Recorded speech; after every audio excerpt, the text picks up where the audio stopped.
Assalamualaikum warahmatullahi wabarakatuh.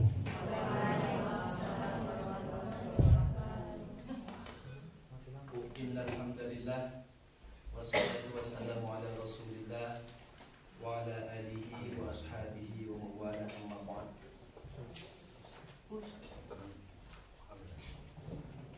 Ashhadu an la ilaha illallah wa ashhadu anna Muhammadar Rasulullah. Allahumma shalli ala sayyidina Muhammad wa ala ali sayyidina Muhammad. Salatan tusrahu biha sudurana wa taftahu biha qulubana bi rahmatika ya arhamar rahimin.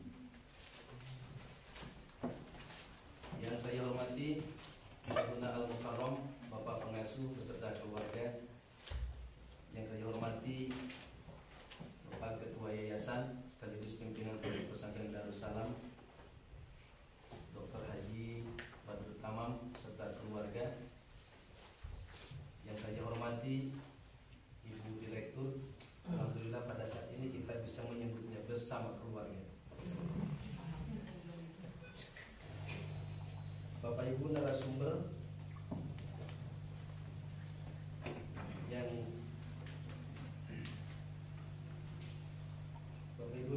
yang saya hormati, yang mohon maaf tidak bisa sebutkan saya satu persatu dengan tidak mengurangi rasa hormat.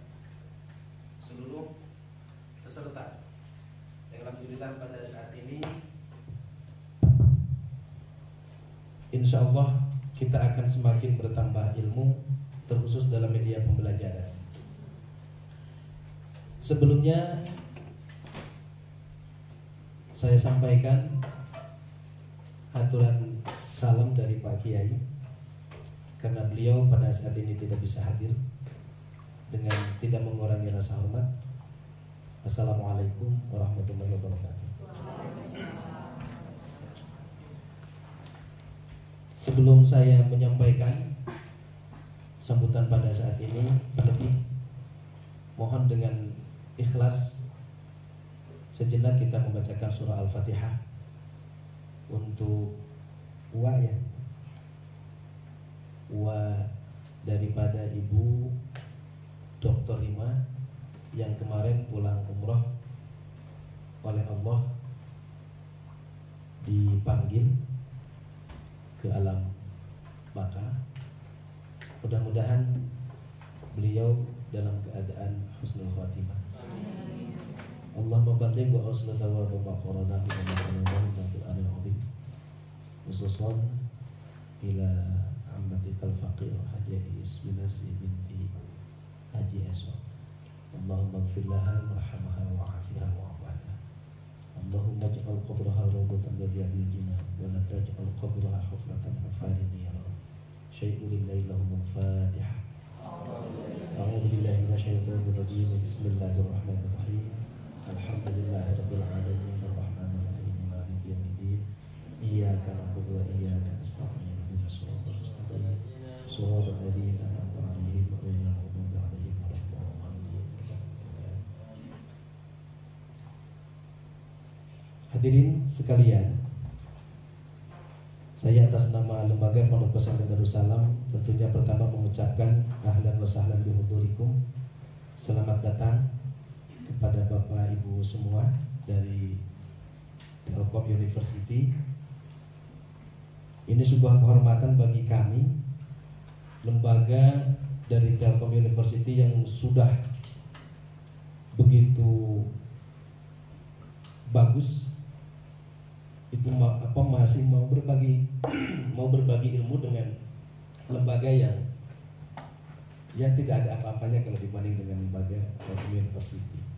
Sekali lagi, ini sebuah kehormatan bagi kami, dengan harapan bukan hanya saat ini saja, tetapi berkelanjutan. Kenapa demikian? Kalau di pesantren itu ada yang disebut dengan kitab jurmiyah, yang diawali, ini satu kitab kecil, di antara kitab yang tidak diawali dengan bismillah adalah kitab jurmiyah. Di mana kitab Jurmiyah itu mengatakan bahwa al-kalamu huwa lafdul murakabun mufidu bil wadi. Al-kalamu, guru yang baik, guru yang sempurna, adalah al-lafzu yang mampu menyampaikan dengan bahasanya sendiri. Kemudian yang kedua, al-murakkab, yang mampu menyampaikan juga mampu atau menguasai dunia digital. Karena bagaimanapun juga pada saat ini kalau kita mengajar hanya dengan buku saja tentunya tidak menarik bagi anak-anak. Maka ketika misalkan dalam satu kelas ada 30 orang, satu orang mendengarkan, yang 29-nya inna lillahi wa inna ilaihi raji'un. Tapi kalau sudah menggunakan media, kebalikannya, yang 29 mendengarkan, yang satunya inna lillahi wa inna ilaihi raji'un. Nah ini sesuai dengan apa yang disampaikan oleh Dr. Kiai Haji Abdullah Syukri Zarkashi, al-ma'adatu muhimmatun walakin at-tariqa ahammu minal ma'adah. Materi itu penting, tapi ada yang lebih penting daripada materi adalah at-tariqa, metode pembelajaran atau metode mengajar. Maka dengan rasa bangga dan bahagia dari Telkom University mau berbagi ilmu tentang hal ini, apalagi kita berbasis di pondok pesantren. Jadi udah disampaikan tadi Bapak pimpinan di kantor.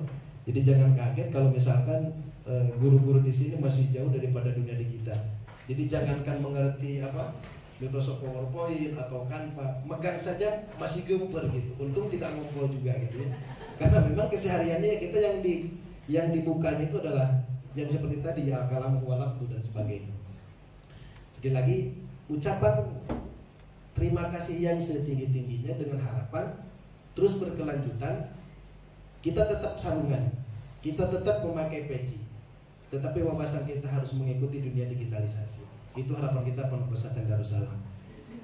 Tetap kita yang dipakai adalah kitab salafiyah, tetapi metode pembelajaran kita menggunakan sudah modernisasi. Mudah-mudahan itu lebih baik dan lebih berkembang.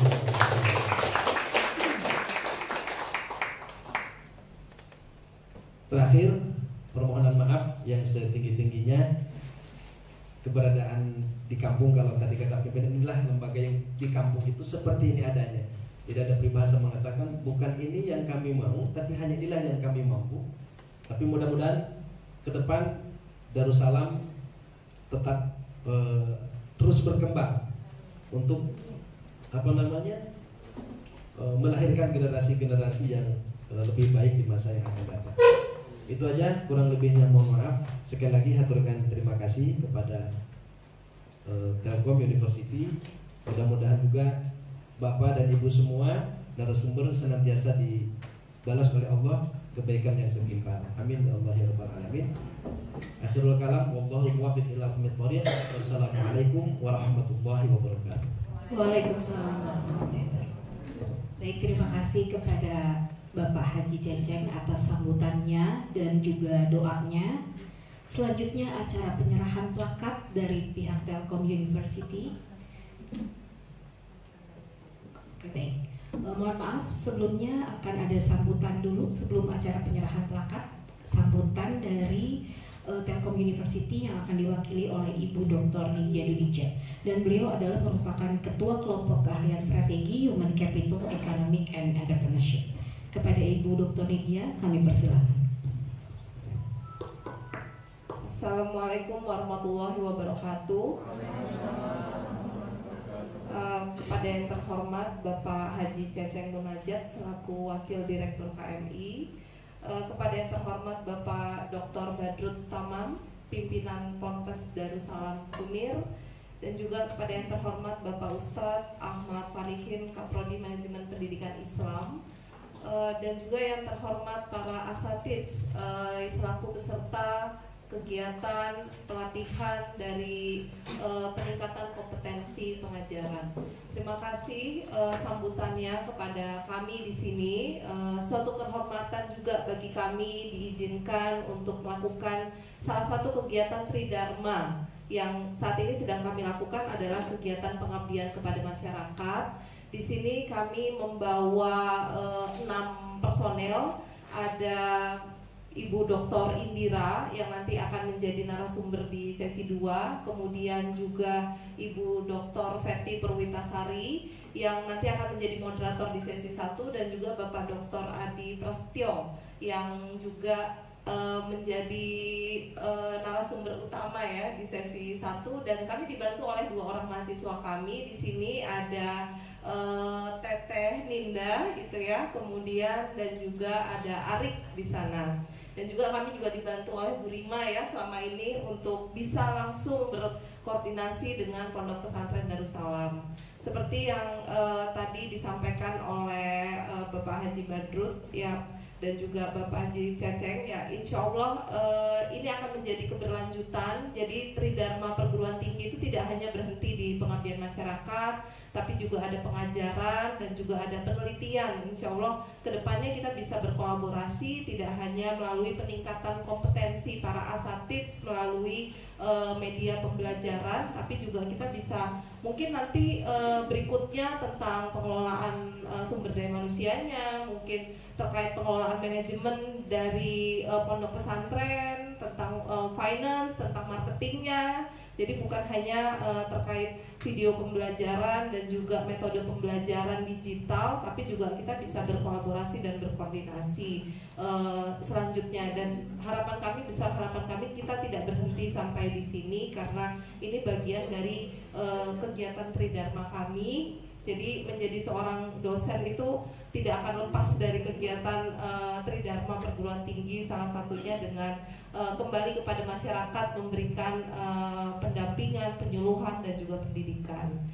Itu mungkin dari saya mewakili dari Telkom University. Semoga apa yang kami sampaikan bermanfaat dan bisa menjadi amal jariah bagi kami semua yang memberikan materi dan hadir di sini. Baik, saya tutup. Wassalamualaikum warahmatullahi wabarakatuh. Terima kasih Ibu Dr. Nidia atas sambutannya. Acara selanjutnya adalah penyerahan plakat dari Telkom University kepada Pondok Pesantren Darussalam Unir. 3 lagi 1 2 3. Baik, mari kita berikan aplaus. TS itu sama dengan kalau di sekolah umum tuh SMP, usia SMP ya. SMP itu kan remaja yang sedang-sedangnya gitu ya Bu ya, remaja pada usia mereka. Nah kira-kira mereka itu tertarik nggak sih kalau kita belajar dengan menggunakan e-learning, atau mereka lebih suka ya konvensional aja dengerin gurunya bicara gitu sih ya udah deh Pak gitu, atau seperti apa kalau di kelas? Bapak Ibu punya pengalaman nggak yang muridnya dalam tanda kutip nyebelin ya, bukan nyebelin gimana ya, denger nggak denger gitu kan, iya demi absen aja gitu, mungkin punya pengalaman ya, atau saya setengah ngantuk gitu ada nggak? Banyak, setengah ngantuk ya, semuanya ngantuk semua gitu. Baik Bapak Ibu, sebelum ini boleh dilihat di grup ya, itu ada pretest dulu. Ini pretestnya nggak dinilai kok Bapak Ibu, hanya pengen ini aja di refresh dulu ya. Di grup ya, tadi grup yang sama dengan Bu Feti sharing. Ada hadiah ya Bu. Kuota 100 absen. Udah. Itu ada tadi belum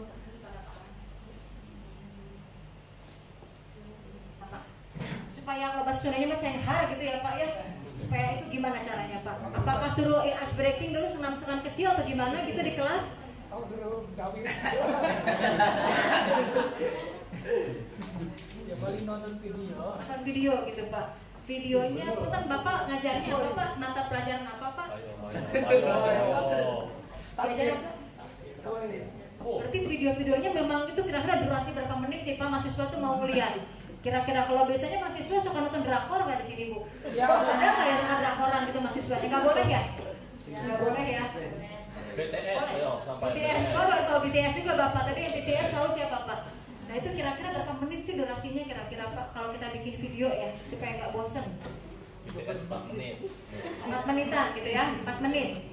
Oke baik. Jadi tadi menurut Bapak pakai video gitu ya Pak ya? Baik.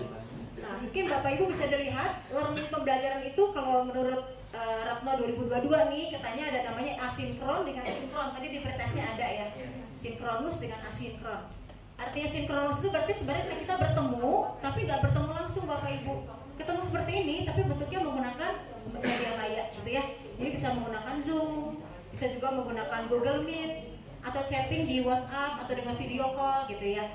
Mungkin ada yang punya pengalaman di sini Bapak Ibu pakai Zoom misalnya, pakai Google Meet. Karena kalau kita nge-Zoom tuh mahasiswanya itu suka nutup muka. Betul, Arik sama Mbak Linda nutup muka kadang-kadang ketika buka coba kameranya langsung sibuk pakai mukena.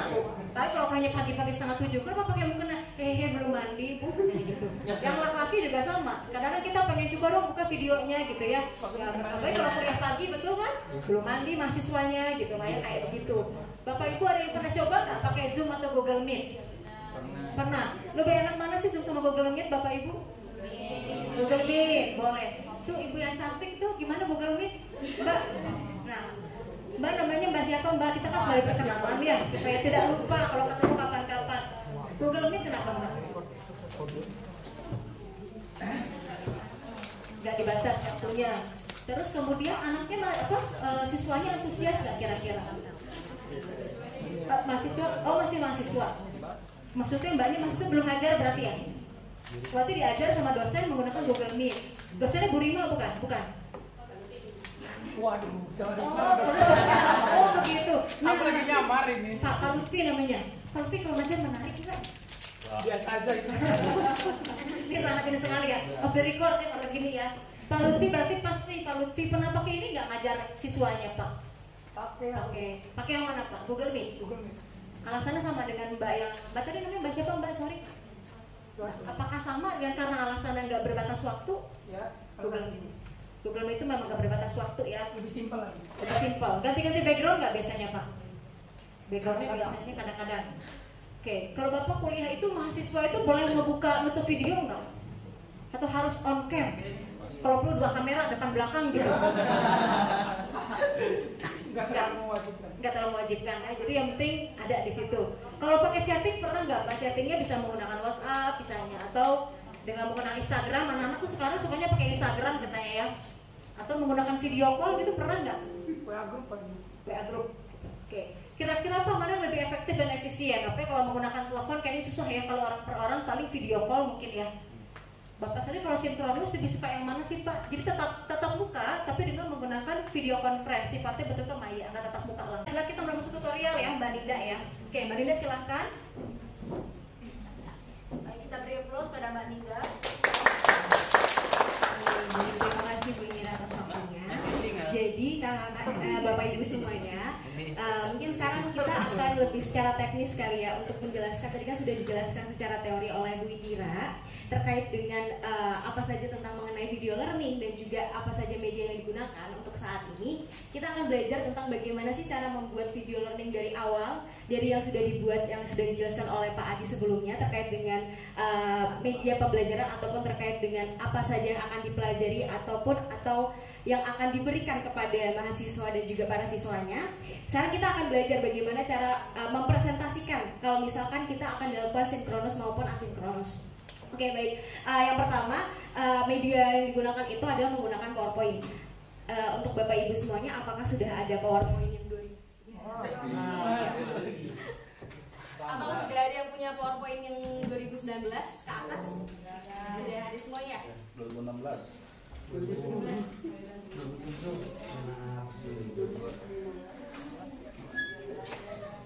Wah. Pak Amin. Terlalu banyak.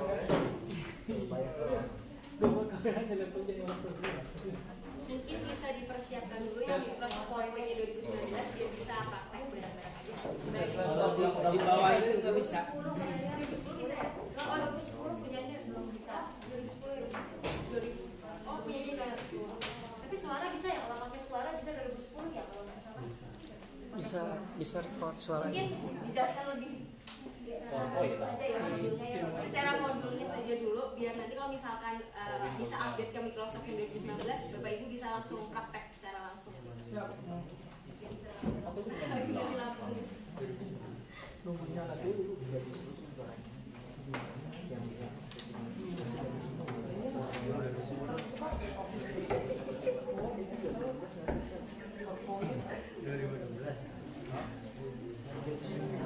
Oke, Bapak Ibu sambil menunggu mohon diisi link feedback ya, saya kirim di grup. Daripada ini kita mengisi link feedback. Siap Bu.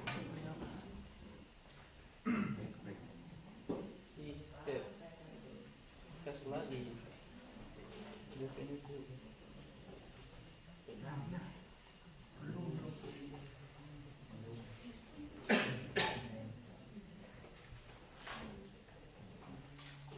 Untuk melakukan video learningnya ini, langkah pertamanya itu di setiap PowerPoint, Microsoft PowerPoint itu kan ada home tab. Lalu Bapak Ibu bisa pilih record di sebelah slideshow ini untuk pemilihan sebagai bentuk record atas presentasi yang akan dipresentasikan nanti. Kemudian untuk yang kedua, setelah Bapak Ibu mengklik di home tab record, nanti ada pilihan Bapak Ibu milih juga untuk fitur record, dan nantinya akan muncul seperti demikian. Nah, ketika Bapak Ibu setelah Bapak Ibu mengklik fitur record dengan di step yang kedua, nanti akan muncul wajah Bapak Ibu di sini, dan itu akan menjadi hasil video yang nanti akan dipresentasikan ataupun yang nanti akan berbentuk MP4 yang nanti bisa dipresentasikan kepada muridnya ataupun kepada mahasiswanya sebagai bentuk untuk asinkronus. Kemudian setelah Bapak Ibu melakukan record, klik record, jangan lupa untuk sebelum Bapak Ibu presentasi terkait dengan hasil PPT ataupun hasil konten yang telah dibuat sebelumnya dengan menggunakan Microsoft PowerPoint ataupun menggunakan Canva yang sudah dijelaskan oleh Pak Adi sebelumnya, nanti Bapak Ibu bisa mengklik stop untuk menyudahi rekaman apabila sudah selesai untuk melakukan recording terkait dengan presentasi yang akan dipresentasikan. Kemudian langkah yang kelima, setelah Bapak Ibu melakukan stop ataupun menyudahi dari rekaman tersebut, jangan lupa untuk file tersebut disimpan dengan cara klik export to video seperti yang ada di langkah demikian. Kemudian export videonya jangan lupa type-nya, nggak jelas ya fotonya ya. Untuk type-nya jangan lupa pilih yang MP4 ataupun MPEG for video. Jadi oke, jangan klik PDF ataupun klik MP3, malah nanti munculnya malah yang lain. Lalu Bapak Ibu, jadi untuk yang Microsoft PowerPoint langkahnya yang terakhir seperti ini. Jadi nanti misalkan Bapak Ibu sudah selesai, nanti akan otomatis kesimpan dengan memilih tipe video, tipe filenya itu MP4. Nanti hasil sudah selesai, sudah bisa dipresentasikan atau diberikan kepada mahasiswanya ketika menggunakan PowerPoint. Lalu ada lagi media yang sudah dijelaskan oleh Bu Ndir sebelumnya juga dengan menggunakan Zoom. Bapak Ibu sudah punya aplikasi Zoom-nya? Sudah. Bisa dipraktekkan berarti secara langsung. Bisa. Silakan dibuka untuk aplikasi Zoom-nya biar bisa dipraktekkan bareng-bareng. Ayo. Kita ngedon gimana cara dulu berdua. Tadi ada masih bukan dua. Ya, kasih saya. Enggak pakai HP.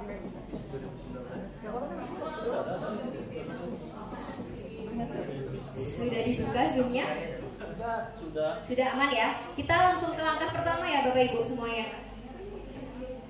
Oke, jadi langkah pertama kali ini mungkin Bapak Ibu sudah banyak yang tahu tentang cara join ataupun cara membuat meeting room di Zoom ya. Jadi mungkin saya bisa menjelaskan secara singkat untuk terkait ada dua pilihan Bapak Ibu untuk membuat meeting room. Yang pertama adalah new meeting apabila Bapak Ibu belum mempunyai link yang telah diberikan oleh orang lain yang sudah membuat meeting room. Klik new meeting, kemudian kalau sudah ada link yang diberikan oleh rekan-rekan yang lain ataupun yang lain sudah membuat meeting room, Bapak Ibu tinggal pilih join. Nantinya Bapak Ibu tinggal memasukkan link yang sudah diberikan. Kemudian setelah Bapak Ibu masuk ke meeting room ataupun ke ruangan dari Zoom itu, jangan lupa Bapak Ibu klik join with computer audio. Karena kalau Bapak Ibu gak klik, nanti gak ada suaranya dari Bapak Ibu dan orang lain pun tidak akan mendengarkan suara dari Bapak Ibu. Kemudian langkah yang ketiga, langkah yang ini sudah dimasuk belum? Bapak Ibu sudah masuk? Sudah. New meeting. Kalau Bapak Ibu merasa kecepatan, tolong dikabari ya. Meeting itu udah keluar gambar saya.